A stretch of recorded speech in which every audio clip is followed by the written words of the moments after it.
Welcome everyone, and thank you so much for clicking on this video. Today, I am going to share with you one of the most inspiring, emotional, and powerful life stories of our time. This is not just the story of a man. It is the story of dreams, struggles, pain, hope, hard work, rejection, belief, and victory. This is the story of a boy who was born in a small house in India, with very little money, no mobile phone, no laptop, and sometimes not even a proper chair to sit and study. But today, he is one of the most powerful CEOs in the world. He's the man who leads Google and Alphabet, two of the most influential companies in the world. This is the story of Sundar Pichai. Many people dream, but only a few turn their dreams into reality. Many want success, but very few have the patience, humility, and courage to walk the long, difficult road that leads to greatness. Sundar Pichai's story is proof that you don't need to be born rich to become successful. You don't need to have expensive clothes or luxury things. What you really need is a burning desire to learn, a never-give-up attitude, and a humble heart. So, if you are someone who is struggling in life, if you feel like giving up, if you think the world is unfair, then this story is for you. Listen till the end, because this might just be the most important video you watch today. This is not just a biography. This is a guide, a lesson, a light for anyone who is walking through the dark. This story is perfect for learning English because it's simple, inspiring, and packed with real-life lessons. As we go through Sundar Pichai's journey, you'll hear everyday words and phrases that are easy to understand but also powerful. You'll learn how to describe challenges, success, and motivation, all in simple English. Plus, the story will help you improve your listening skills while keeping you engaged with a real, exciting life story. So not only will you be inspired, but you'll also be improving your English every step of the way. Chapter 1. The Humble Beginnings. Let us go back to the year 1972, to a crowded, noisy city called Madurai, in the southern part of India. In this city, on June 10th, 1972, a boy named Pichai Sundararajan was born in a small middle-class family. The world knows him today as Sundar Pichai. His father, Raghunatha Pichai, was an electrical engineer who worked hard every day in a British company called GEC. He repaired electrical parts, worked with circuits and designs, and tried to give his family a better future. His mother, Lakshmi, was a stenographer, someone who types and writes shorthand, but she left her job to take care of her children full-time. Now imagine this. Sundar's house had no television, no refrigerator, and they lived in a small two-room apartment in Ashok Nagar, Chennai, which was known as Madras at the time. One room was a living room during the day, and at night it became the bedroom of the whole family. They didn't have a car. They used a scooter to go anywhere. There was only one fan, and during summer the house became extremely hot. But they never complained. They were happy, simple people. Sundar shared his room with his younger brother. Sometimes his relatives also came to stay in the same house. The space was small, but the dreams inside that small house were big. Sundar's childhood was filled with questions. He was always curious. He wanted to know how things worked, how a telephone works, how electricity travels, how machines are built. He asked his father many questions, and his father always answered with patience. This is where Sundar first learned the value of knowledge and learning. Every evening, his father would come home from work and talk to Sundar about what he did in the factory. Sundar listened carefully. He didn't understand everything, but he learned to think like an engineer. He learned that behind every great thing in a world, there is hard work, discipline, and design. Now listen to this powerful part. They got a telephone at home only when Sundar was 12 years old. It was a simple rotary phone. You had to turn the dial to call someone. And here's something very surprising. Sundar had a photographic memory. He could remember every single phone number he dialed, even after calling it once. That was the first moment when his family realized Sundar is special. Even though he was very intelligent, Sundar was never proud or arrogant. He was quiet, polite, and shy. He was the kind of boy who sat in the back of the class but always scored the highest marks. He studied in Jawahar Vidyalaya, a school that was not fancy or elite, but it had good teachers. Sundar loved maths and science. He liked solving problems. He was not someone who learned only to pass exams. He learned because he enjoyed learning. Now you may ask, did he have tuition? Expensive books? No. He studied with what he had. He borrowed books from others. He worked harder than most students. And he never wasted time. When he grew older, he studied at a school called Vanavani, inside the IIT Madras campus. He saw brilliant students and professors there, and he started dreaming. One day, I want to go to a big college too. But dreams are not enough. Dreams must be followed by effort. After years of hard work and sleepless nights, Sundar Pichai finally made his parents proud by getting admission to IIT Kharagpur, one of the top engineering colleges in India.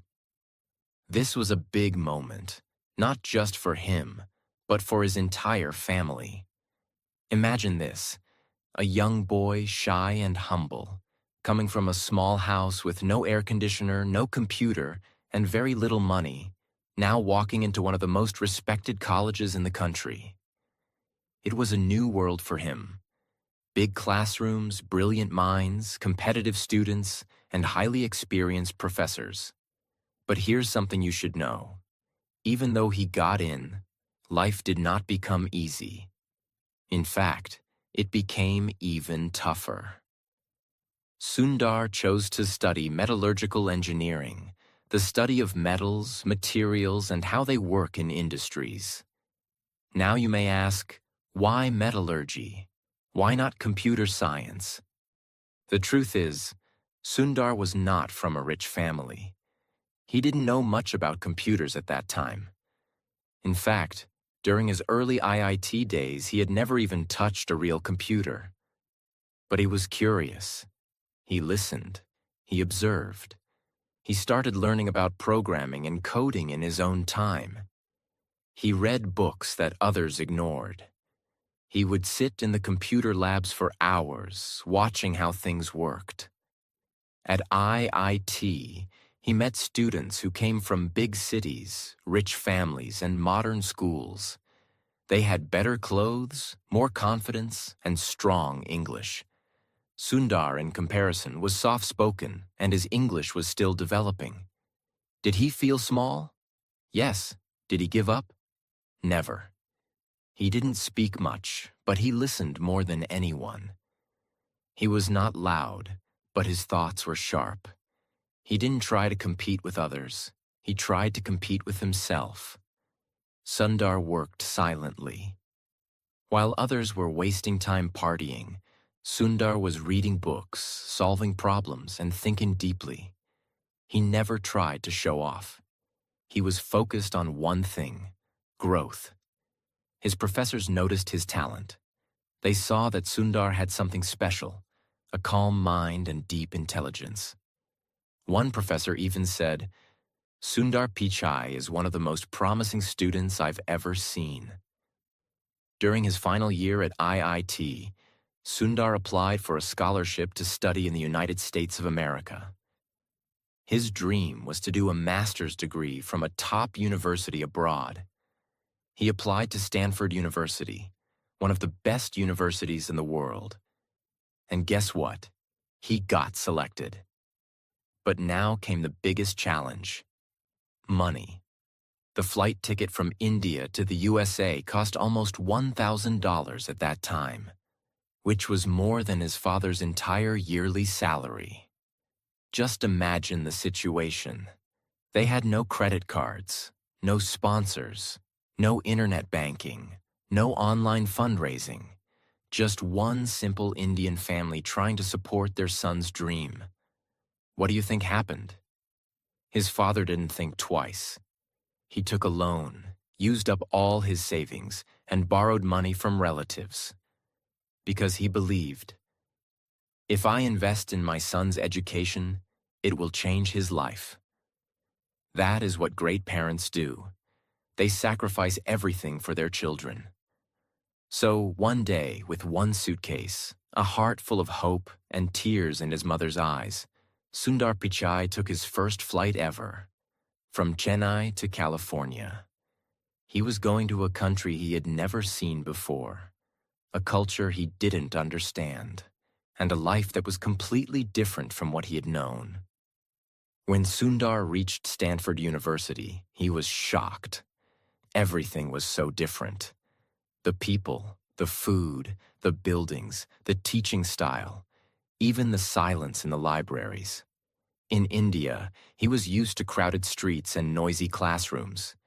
In America, students walked with headphones, drank coffee during lectures, and asked professors tough questions without fear. At first, Sundar felt like an outsider. He didn't understand many things. People spoke fast English. He missed Indian food. He missed his family. He missed home. And do you know what he did when he first saw a computer with internet at Stanford? He just stared at it, because he couldn't believe such technology existed. In his early life, he had no access to internet. But here at Stanford, he had 24/7 access to modern computers, labs, and world-class professors. He knew this was his chance, so he studied day and night. He asked questions. He made notes. He sat in the front row. He learned everything, from programming to networking to computer systems. While other students partied, Sundar worked silently. And slowly, something started to change. He began to understand the American system. He made new friends. His English became better. His confidence grew. And he never forgot who he was or where he came from. Even when he had very little money, Sundar would save his small student stipend carefully. Once, he couldn't buy a backpack he liked because it was too expensive. So he waited, worked part-time, and bought it later, because he knew every dollar counted. After completing his master's in material sciences and engineering from Stanford, Sundar had many options. He could have gone back to India. He could have joined a regular company. But he wanted to go higher. He wanted to work in Silicon Valley, the place where all tech legends live and work. Apple, Microsoft, Google, Intel, Facebook, all are born there. But getting a job in Silicon Valley was not easy. Sundar worked for a few companies first.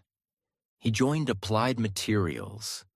Then he went on to do an MBA from Wharton School at the University of Pennsylvania. At Wharton, he was named a Siebel Scholar and a Palmer Scholar, titles given to the top students of the class.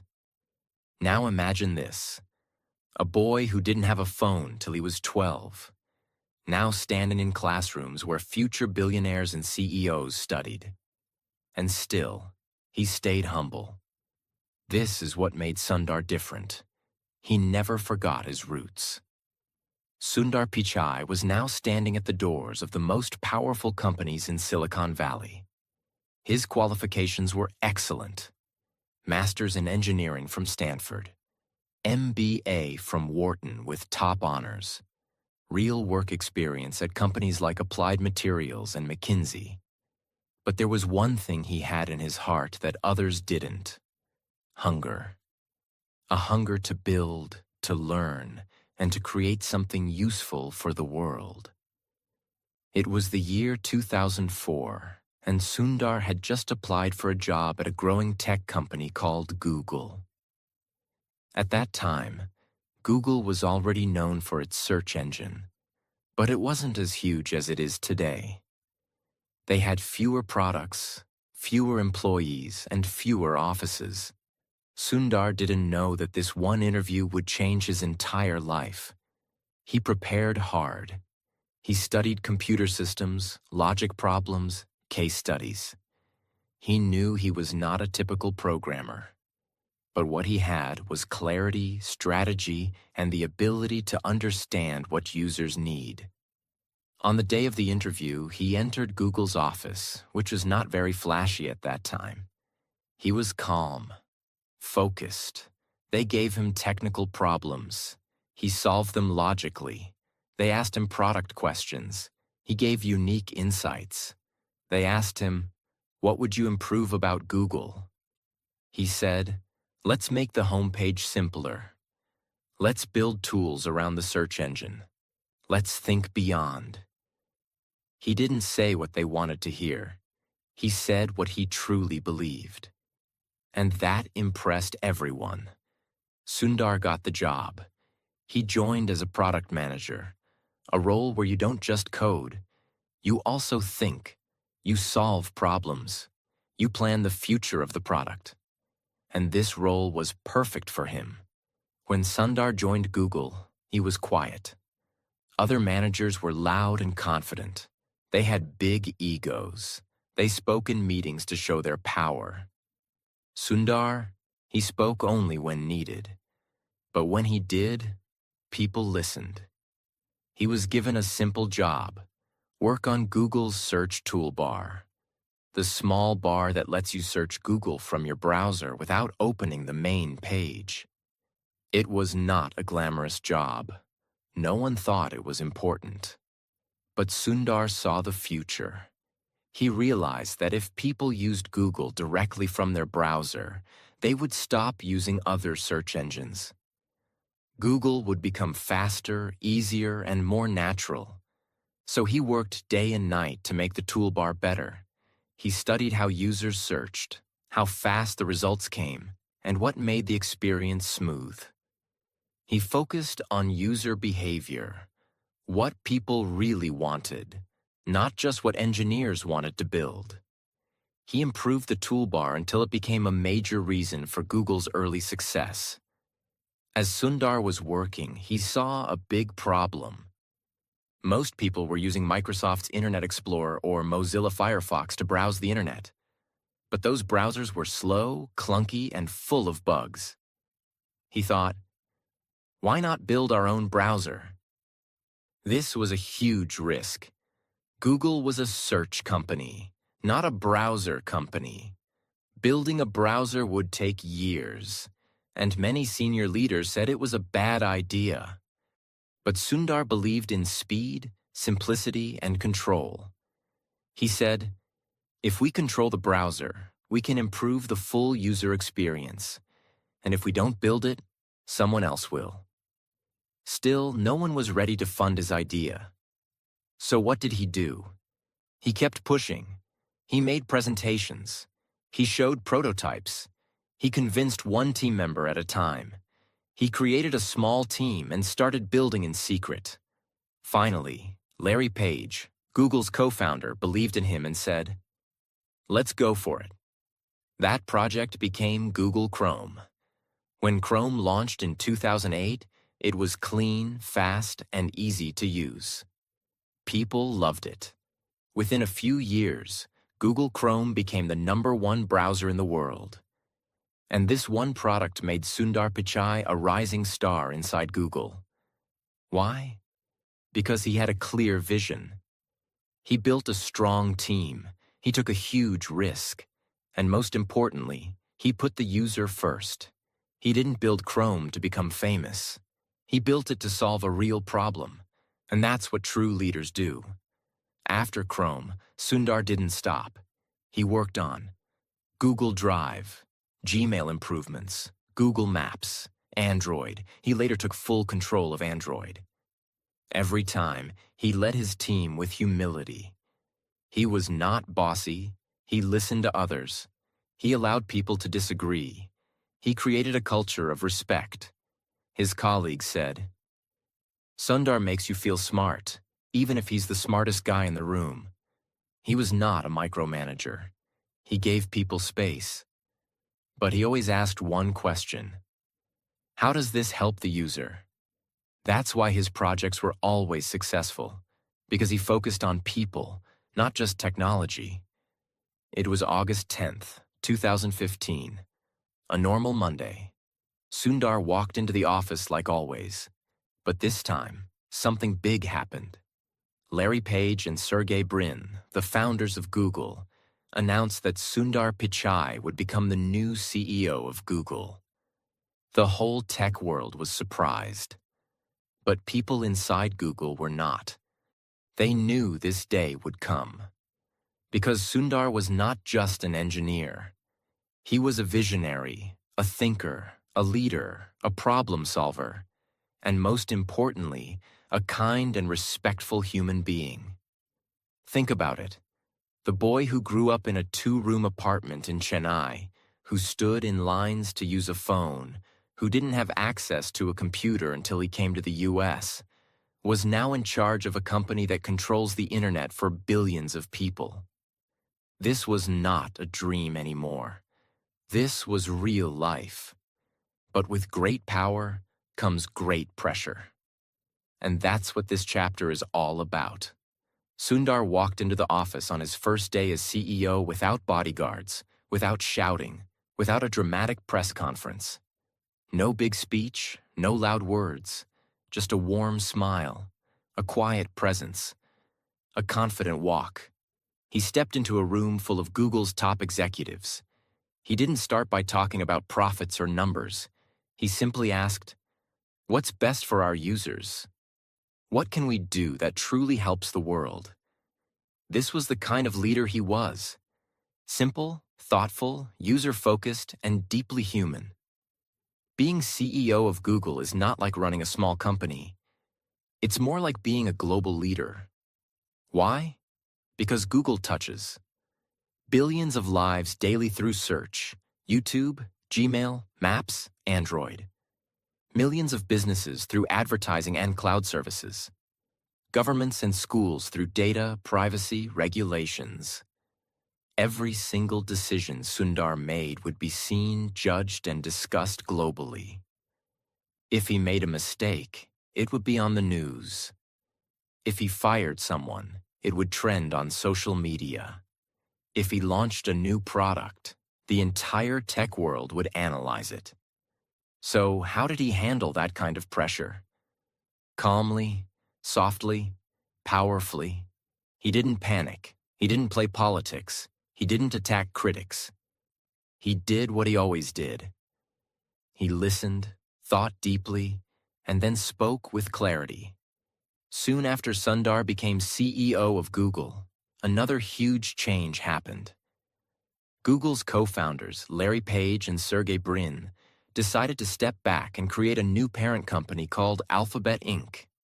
This was the holding company that would own Google, YouTube, DeepMind, Waymo, self-driving cars, and other ambitious projects. Guess what?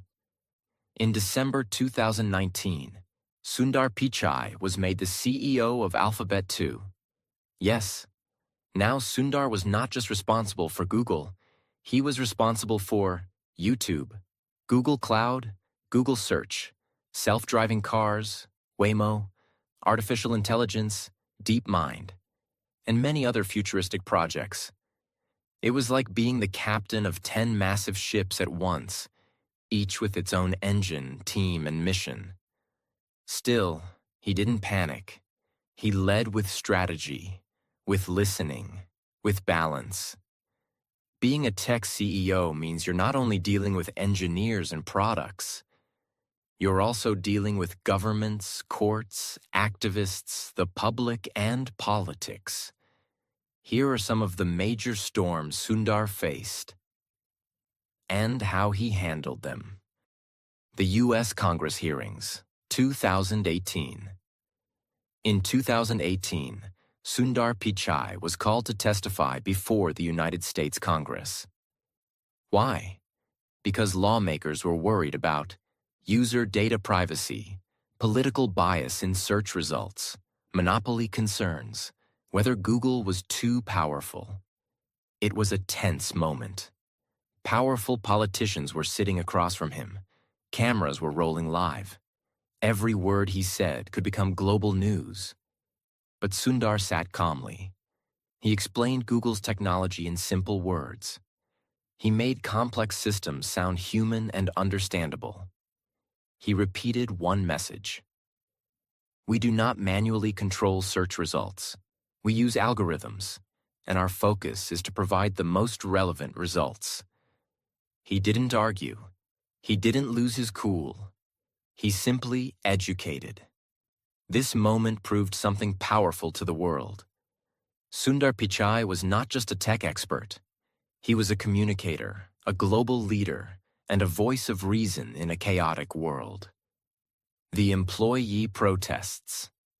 Even inside Google, not everything was perfect.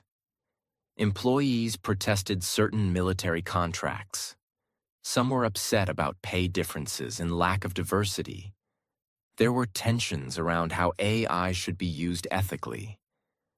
Sundar didn't run from these problems. He did town halls, where employees could ask tough questions directly. He listened, he responded, he made changes. He didn't try to be a boss. He tried to be a listener, a bridge, and a problem solver. While all this was happening, Sundar didn't stop focusing on innovation. Under his leadership, Google invested deeply in artificial intelligence, using it for translation, health, maps, search, and more. Google Cloud became a major business, helping companies around the world manage data and grow. Android kept improving, becoming the most used mobile system in the world. Google Pixel phones were launched and improved. He was not just maintaining old products. He was creating the future. With so much power, it's easy to forget where you came from. But Sundar didn't. Even today, he talks to students from India and around the world. He gives speeches encouraging kids from small towns to dream big. He reminds people that humility, kindness, and curiosity are more important than degrees or titles. In one interview, he said, "Success comes not from where you start, but from how far you're willing to go." This is who he has become. A man who leads billions, influences world decisions, and still lives by simple values. Many people think CEOs are always working, but Sundar knows the truth. Real success includes balance. He is not just a CEO, he is a father, a husband, a friend, a reader, a quiet observer of life. Family life. Sundar is married to Anjali Pichai, the same girl who supported him during college in India when he didn't have money to make phone calls.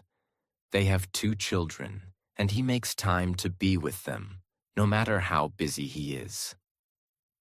Personal habits. He starts his mornings with tea and a newspaper. He likes to walk and think deeply. He reads books about technology, history, psychology, and human behavior. He doesn't chase luxury. He chases clarity. Hobbies. He enjoys cricket, watching sports, and sometimes even cooking simple Indian dishes with his wife. Friends say, "He is the same Sundar we knew in college. He hasn't changed. He's still humble, still quiet, and still full of ideas." One of the most inspiring things about Sundar is this.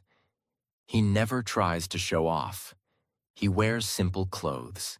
He speaks softly. He doesn't talk about money or fame. He talks about ideas, innovation, and how to make people's lives better. This is rare in today's world. Most people want attention. Sundar wants impact. In one interview, someone asked, "Why don't you act like other billionaires? You live so simply." He smiled and said, "My goal was never to be rich. My goal was to be useful." Powerful, isn't it? Today, Sundar Pichai is respected all over the world.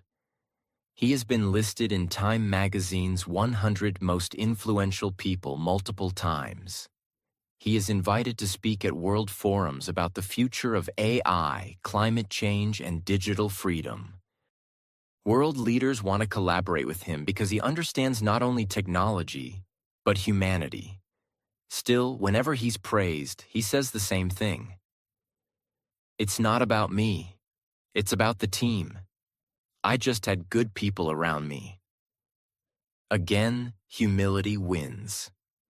Let's look at his financial success now, because this also shows what's possible when you follow your passion with discipline.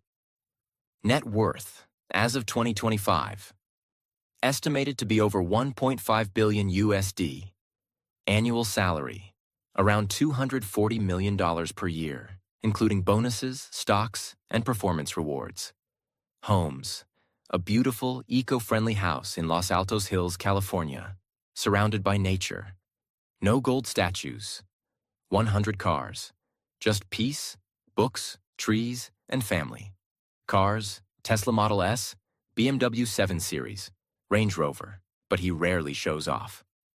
Lifestyle, focused on privacy, peace, and personal growth. Still drinks cutting chai, tea when he visits India. Still reads Tamil newspapers when he gets time. These are some of Sundar's most powerful and unforgettable quotes. Read them, feel them, live them. Wear your failures as a badge of honor. Failure doesn't mean you are weak. It means you are growing. A person who is happy is not because everything is right in his life. He is happy because his attitude towards everything in his life is right. Attitude is everything. As a leader, it is important to not just see your own success, but focus on the success of others. Leadership is about lifting others. Be impatient to learn, but be patient to apply what you learn. Learn fast. Apply slow and wisely. It is important to follow your dreams and heart. Do something that excites you. Passion is the fuel. Let's end this powerful journey with timeless lessons from Sundar's life. These are not just words. These are rules to live by if you want to rise from nothing to everything. 1. Your background does not define your future. Sundar came from a simple Indian family. He had no phone, no car, no money to study abroad. But he had dreams. Where you start doesn't matter. Where you're going, that's what counts. 2. Be curious like a child, always learning. He loved learning. Even as CEO, he reads every day. He listens to others. He upgrades his thinking. Stop scrolling. Start growing. Replace gossip with growth. Replace fear with learning. 3. Stay humble even when you rise. Sundar never became arrogant.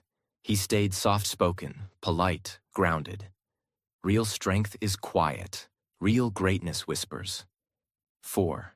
Choose kindness over ego. Even when attacked, he never hit back. He used truth, not anger. Calm, not chaos. Be kind, even when it's hard. 5. Success is not just about money. It's about usefulness.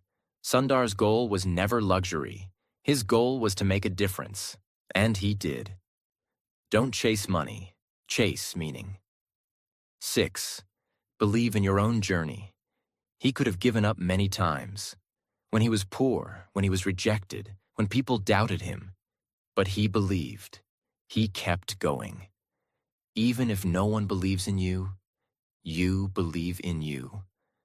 Sundar Pichai's story is not just the journey of a tech leader, it's the journey of a human soul who started with nothing and built an empire with honesty, humility, and heart.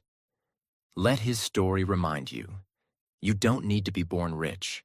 You don't need to speak perfect English. You don't need connections.